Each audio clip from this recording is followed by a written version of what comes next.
Hello, I'm Philip Stoughton. I'm at the Cybercrime Conference in London, Earls Court 2009 at the International Gaming Expo. I'm here with Tom Fears. Tom, thank you very much for joining me. You've just given a presentation about age verification. Can you tell me a little bit about the importance and uses of age verification and what you're doing there? Well, Phil, age verification is one of the new catchwords of the 21st century for online gambling. You need to know, under current political environment and legislative environment, for anti-money laundering purposes, for protection of the at-risk persons, including minors and problem gamblers, you need to know who you're dealing with.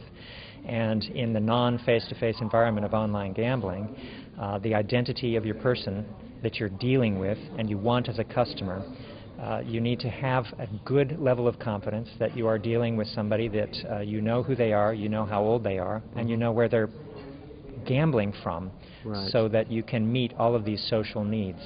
Okay, so it's like, you know, if I go into a bar and they ask to see my ID to buy a drink, they have a visual information from me, they have my ID card, they have all that. Online they have nothing of that. So what kind of criteria, what kind of factors are you using to assess age? Well, in Alderney, what we do is we tell you that you need to know who you're dealing with by identifying them, getting their age confirmed, and knowing where they are resident.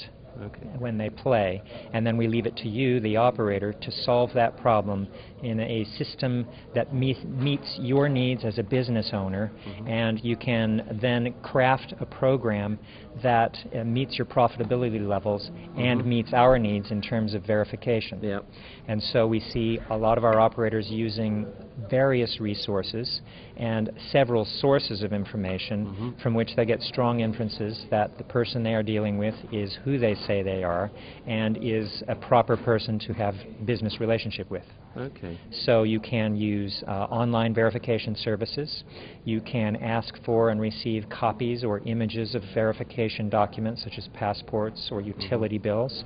You can do face-to-face transactions, because some of our operators have terrestrial shops, and so they've built that into their verification programming as well. Okay, so you'd have to go through a verification process that would give you some kind of code that you then go online and identify yourself as that person. It could be that way. Alderney doesn't tell you how to do it. Okay. We just expect you to meet our needs, right, and we discuss with you your proposed solutions. It could be where you get a verification code, but it could also be, since it's the same company, that they would verify you and make an entry in their database right, that you are verified at that point. Okay, And then it frees you up to go ahead and gamble online. And do the business with them.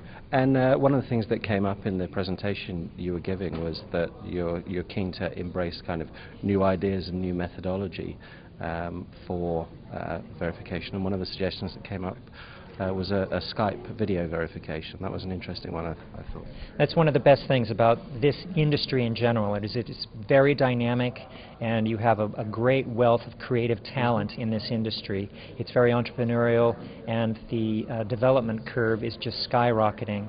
And when we get new ideas, such as this proposition for using Skype as a verification tool, Alderney is very welcoming of that, and we want to see this kind of excitement translate across into the regulatory compliance atmosphere. It sounds like a great tool, but it also brings risks that you have to mitigate with it as well. But the video conferencing feature of Skype is one way to introduce that face-to-face element of verification in the traditionally non-face-to-face world. Okay, excellent.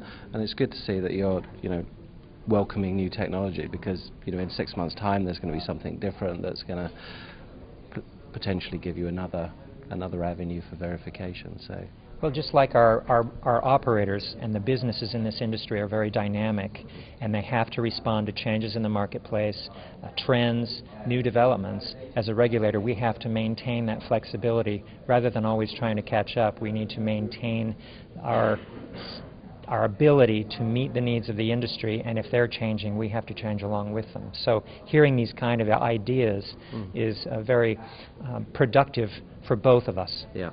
Okay, Tom, well, thank you very much for talking to me. Thanks for your time. Enjoy the rest of the conference, and hopefully we'll speak again soon. Thank you. Thank you. Thank you.